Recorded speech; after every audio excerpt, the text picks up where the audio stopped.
दोस्तों, कहानी की शुरुआत एक बड़े से हॉस्पिटल को दिखाते हुए होती है, जहां आज एक अमीर मरीज जॉनी जानवर को लाया जाता है। दरअसल जॉनी जानवर के गोटों में इन्फेक्शन हो गया था, जिस वजह से उसका औजार मजदूरी नहीं कर पा रहा था। वहीं इस हॉस्पिटल में मुन्नी मस्तानी नाम की एक नर्स भी काम करती थी। वो जल्दी से डॉक्टर के पास जाती है, जहाँ डॉक्टर के बताए अनुसार वो जॉनी जानवर का इलाज शुरू कर देती है। जल्दी ही डॉक्टर और मुन्नी मस्तानी मिलकर जॉनी जानवर के गोटों से सारा इन्फेक्शन दूर कर देते हैं, जिससे जॉनी जानवर का हथियार फिर से मजदूरी करने के लिए तैयार हो जाता है। फिर अगले दिन हॉस्पिटल वाले मुन्नी मस्तानी को एक तोहफा देते हैं। दरअसल ये तोहफा जॉनी जानवर ने भेजा था, लेकिन मुन्नी मस्तानी उसे लेने से मना कर देती है। इसी बीच जॉनी जानवर उसके पास आता है और उसे कहता है कि तुमने मेरी इज्जत बचा ली, नहीं तो मैं किसी भी लड़की को मुंह दिखाने लायक नहीं रहता, और इसी खुशी में मैं तुम्हें ये तोहफा देना चाहता हूँ। इस पर मुन्नी मस्तानी कहती है कि सर, मैं तो सिर्फ अपना काम कर रही थी, अगर आपके अलावा कोई और होता तो हम उसके साथ भी यही करते, इसलिए मैं आपका ये तोहफा नहीं ले सकती। फिर अगले दिन जब मुन्नी मस्तानी वापस अपने काम पर आती है, तो वहाँ पर जॉनी जानवर ने फिर से उसके लिए बहुत सारे तोहफे भेजे होते हैं। उसने उसके लिए एक महंगी सी घड़ी भी भेजी थी, लेकिन मुन्नी मस्तानी इस बार भी उसके तोहफे नहीं लेती।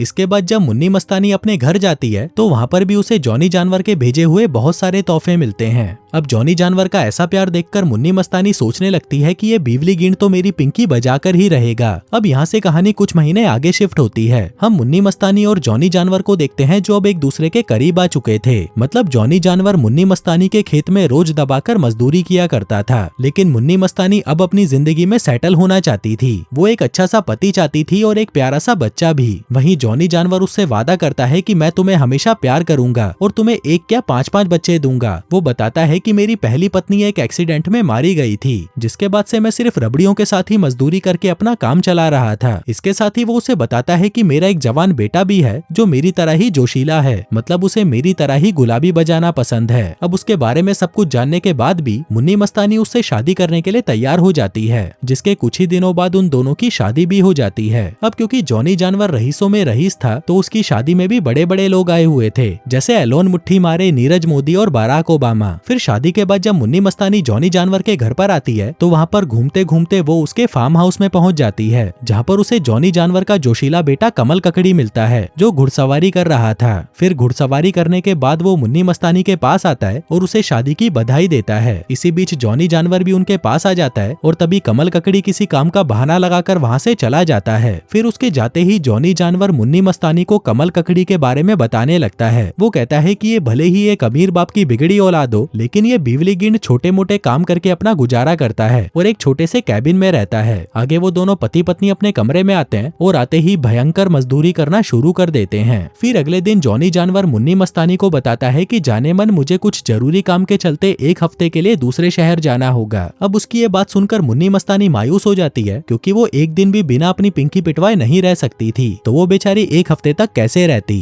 अब जॉनी जानवर अपने काम के लिए चला जाता है और मुन्नी मस्तानी अपने नए घर में बोर होने लगती है। वो पूरा दिन चुपचाप बैठी रहती है और किसी तरह अपना समय काटने की कोशिश करती है। फिर एक हफ्ते बाद जॉनी जानवर वापस घर आ जाता है। मुन्नी मस्तानी उसको देखकर बहुत खुश होती है और अपनी कच्छी उतारकर घोड़ी बनने के लिए तैयार हो जाती है, लेकिन जॉनी जानवर उसे कहता है कि जाने मन आज नहीं, मुझे आज रात को फिर से जाना होगा, क्योंकि फैक्ट्री में कुछ जरूरी काम आ गया है। मुन्नी मस्तानी कहती है कि फिर हमारी मजदूरी का क्या होगा। जॉनी जानवर कहता है कि मजदूरी तो हम बाद में भी कर सकते हैं, लेकिन इस वक्त मेरे लिए काम ज्यादा जरूरी है, जो कहकर वो वहाँ से चला जाता है। फिर अगले दिन मुन्नी मस्तानी कमल ककड़ी की बाइक देख रही होती है और उधर कमल ककड़ी घर से बाहर जाने लगता है, लेकिन घर की नौकरानी उसे बाहर जाने से मना कर देती है। लेकिन कमल ककड़ी तो वहाँ से अपने कैबिन में जाना चाहता था। इसी बीच मुन्नी मस्तानी आकर कहती है कि कमल ककड़ी जहाँ पर जाना चाहता है उसे जाने दो। तभी मुन्नी मस्तानी की बात सुनकर नौकरानी वहाँ से चली जाती है, जिसके बाद कमल ककड़ी मुन्नी मस्तानी को थैंक यू बोलता है। मुन्नी मस्तानी उससे पूछती है कि तुम कहाँ जा रहे हो। कमल ककड़ी बताता है कि मैं यहाँ पर बोर हो रहा हूँ, इसलिए मैं अपने कैबिन में जाना चाहता हूँ। मेरा कैबिन यहाँ से 20 मील दूर है और मैं उसे नदी के किनारे बना रहा हूँ। तभी उसकी बात सुनकर मुन्नी मस्तानी कहती है कि मैं भी तुम्हारा कैबिन देखना चाहती हूँ। जिसके बाद कमल ककड़ी उसे बाइक पर बिठाकर अपने कैबिन की तरफ ले जाने लगता है। कुछ देर बाद वो दोनों उसके कैबिन पर पहुंच जाते हैं। हम देखते हैं कि मुन्नी मस्तानी यहाँ पर आकर बहुत खुश थी, क्योंकि उसे वो कैबिन बहुत पसंद आया था, लेकिन इस कैबिन में बिजली का इंतजाम नहीं था। मुन्नी मस्तानी कहती है कि यहाँ पर बिजली का इंतजाम मैं कर देती हूँ, लेकिन कमल ककड़ी उसकी मदद लेने से मना कर देता है। जिसके बाद वो मुन्नी मस्तानी को कैबिन में ही छोड़कर अपना काम करने लग जाता है। थोड़ी देर बाद मुन्नी मस्तानी को जॉनी जानवर का फोन आता है, जहाँ वो उसे बताती है कि मैं इस वक्त कमल ककड़ी के कैबिन में हूँ और वो अपना काम कर रहा है। फिर अगले दिन जब कमल ककड़ी नदी में नहा रहा था तभी मुन्नी मस्तानी भी उसके पास पहुंच जाती है। वो उसे अपने पास बुलाती है और उसे एक जनरेटर दिखाती है जो वह उसके कैबिन के लिए लाई थी। वहीं ये देखकर कमल ककड़ी भी खुश हो जाता है। फिर रात को वो दोनों क्लब में जाकर पहले तो खूब सारी दारू पीते हैं और फिर भंड होकर कुत्तों की तरह नाचने लगते हैं। अब क्योंकि कमल ककड़ी ने कुछ ज्यादा ही पी ली थी इसलिए वह आते वक्त गाड़ी में ही सो जाता है। वहीं मुन्नी मस्तानी भी उसे नींद से नहीं जगाती बल्कि वो तो अपने सारे कपड़े उतारकर नदी में नहाने चली जाती है। इसी बीच कमल ककड़ी भी नींद से जाग जाता है और मुन्नी मस्तानी को बिना कपड़ों के देखकर उसका छोटा हथियार बड़ा हो जाता है। उसका मन तो कर रहा था कि वो मुन्नी मस्तानी को वहीं पर घोड़ी बना दे, लेकिन फिर वो अपने आप पर काबू करता है। अगले दिन कमल ककड़ी फिर से अपने कैबिन के काम में लग जाता है। इसी दौरान मुन्नी मस्तानी भी उसके पास आ जाती है, कहती है कि मैं आज तुम्हारी मदद करूंगी। कमल ककड़ी भी उसे नहीं रोकता और वो दोनों मिलकर उस कैबिन को बनाने लगते हैं। पर क्योंकि कैबिन का काम अब थोड़ा ही बचा था तो मुन्नी मस्तानी जल्दी से उस काम को पूरा करना चाहती थी। अब पूरे दिन काम करने के बाद वो दोनों नदी में नहाने लग जाते हैं। फिर नहाने के बाद वो दोनों बातें करने लगते हैं। तभी बातों ही बातों में मुन्नी मस्तानी कमल ककड़ी से कहती है कि मुझे कैबिन में रहना बहुत पसंद है, इसीलिए मैं यहाँ पर बार बार आती हूँ। फिर रात में मुन्नी मस्तानी जब घर पर थी तो वहाँ पर वह अपनी कोई फाइल ढूंढने लगती है। तभी फाइल ढूंढते ढूंढते उसके हाथ में जॉनी जानवर की मेडिकल फाइल लग जाती है। आगे मुन्नी मस्तानी जब उसकी फाइल को पढ़ती है तब उसे पता चलता है कि जॉनी जानवर तो कभी भी बाप बन ही नहीं सकता। इसी दौरान जॉनी जानवर भी वापस लौट आता है और आते ही मुन्नी मस्तानी से मिलता है। फिर जब वो दोनों अंदर आते हैं तब मुन्नी मस्तानी उससे फाइल के बारे में पूछती है और उसे कहती है कि तुम तो कभी बाप बन ही नहीं सकते, तो फिर तुमने मुझसे झूठ क्यों बोला कि मैं तुम्हें 5-5 बच्चे दूंगा। जॉनी जानवर कहता है कि जाने मन पहले तो मैं ठीक था, लेकिन पिछले 2 सालों से जो मेरे गोटों में इन्फेक्शन हुआ था उसने मेरे हथियार की शक्ति को पूरा खत्म कर दिया, लेकिन मेरा इलाज चल रहा है और मैं जल्दी से ठीक हो जाऊंगा, जिसके बाद मैं तुम्हें 5 या 10 बच्चे दे दूंगा। अब मुन्नी मस्तानी को उसका सच जानकर काफी बुरा लगता है और वह सोचने लगती है कि मेरा पति तो नामर्द निकला, अब मुझे बच्चे कौन देगा, साले भीड़ के लिमंड ने मुझे चूतिया बना दिया। फिर कुछ दिनों बाद जॉनी जानवर फिर से काम करने के लिए बाहर चला जाता है और उसके जाते ही मुन्नी मस्तानी फिर से कमल ककड़ी के कैबिन में आ जाती है। उधर कमल ककड़ी नदी में नहा रहा था और तभी मुन्नी मस्तानी उसके पास आती है और उसे पकड़कर चूसने लगती है। वहीं कमल ककड़ी बहुत ज्यादा गर्म हो जाता है, जिसके बाद वो वहीं पर उसके खेत में मजदूरी करना शुरू कर देता है। आगे मजदूरी के बाद जब मुन्नी मस्तानी वापस अपने घर पर आती है तो उसे वहाँ पर जॉनी जानवर दिखाई देता है, जो कि साला घर पर ही था। वो उसे कहता है कि गीणमरी, मुझे बहुत दिनों से तेरे पर शक था, इसलिए मैंने तेरे से झूठ बोला और कमल ककड़ी के कैबिन पर नजर रखने लगा, और आज मैंने ये भी देख लिया है कि वो कैसे तेरी गुलाबी तितली का चमगादड़ बनाता है। लेकिन अब तू देख मैं कैसे तेरी जिंदगी बर्बाद करता हूँ, लेकिन उससे पहले मैं उस कमल ककड़ी की ककड़ी काट कर आता हूँ। जो कहकर वो कमल ककड़ी के कैबिन की तरफ जाने लगता है। वहीं उसके पीछे पीछे मुन्नी मस्तानी भी जाने लगती है क्योंकि वह उसे रोकना चाहती थी।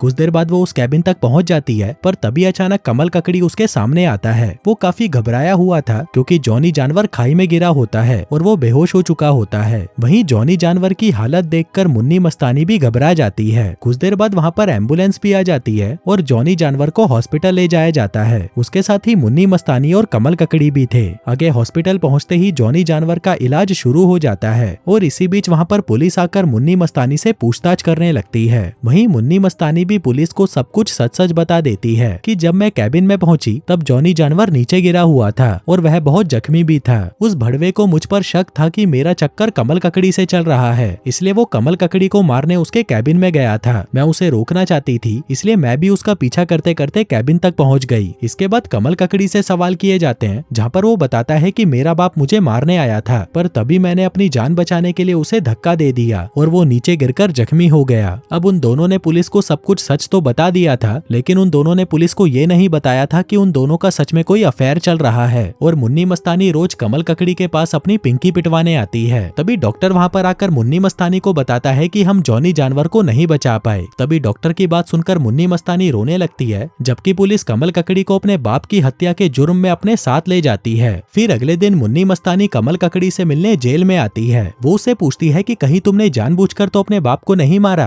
कमल ककड़ी कहता है कि अगर मैं उसे धक्का नहीं देता तो वो बिजली गिण मुझे मार देता। अब क्योंकि मुन्नी मस्तानी को कमल ककड़ी पर भरोसा था, इसलिए वह उसकी बातों पर यकीन कर लेती है। फिर कुछ दिनों बाद कमल ककड़ी को कोर्ट में पेश किया जाता है। सरकारी वकील कमल ककड़ी को सजा दिलाने की मांग करता है और वह कहता है कि इसने जानबूझकर अपने बाप को मारा ताकि वो उसकी माल पत्नी के साथ दिन रात मजदूरी कर सके। पर तभी कमल ककड़ी का वकील कहता है कि कमल ककड़ी अपने बाप से बहुत प्यार करता था, लेकिन जब उस रात उसका बाप उसे मारने आया तो कमल ककड़ी को अपनी जान बचाने के लिए उसे धक्का देना पड़ा और जॉनी जानवर की मौत सिर्फ एक एक्सीडेंट है और कुछ नहीं। अब क्योंकि पुलिस के पास कमल ककड़ी के खिलाफ कोई सबूत नहीं थे, इसलिए कमल ककड़ी को निर्दोषी मानकर उसे रिहा कर दिया जाता है। आगे जब कैबिन में कमल ककड़ी और मुन्नी मस्तानी बात कर रहे थे, तभी मुन्नी मस्तानी बताती है कि मैंने जॉनी जानवर से जानबूझकर शादी की थी ताकि उसके मरने के बाद उसकी सारी दौलत मेरी हो सके। तभी कमल ककड़ी की ये सुनकर फट जाती है। मुन्नी मस्तानी बताती है कि मेरी ही एक दोस्त ने जॉनी जानवर को मेरे और तुम्हारे अफेयर के बारे में बताया ताकि वो गुस्से में तुम्हें मारने आए और तुम्हारे हाथों उसकी मौत हो जाए। अब उसकी बातें सुनकर कमल ककड़ी गुस्सा हो जाता है और उसे ही मारने की कोशिश करता है, पर तभी मुन्नी मस्तानी उसे नीचे धकेल देती है और वो वहीं पर मारा जाता है। हम देखते हैं कि मुन्नी मस्तानी एक लालची और चालू औरत थी। उसने पैसों के लिए जॉनी जानवर से शादी की, जिसके बाद उसने बाप और बेटे दोनों को बड़ी ही चालाकी से अपने रास्ते से हटा दिया ताकि वो उनकी दौलत पर जिंदगी भर ऐश कर सके।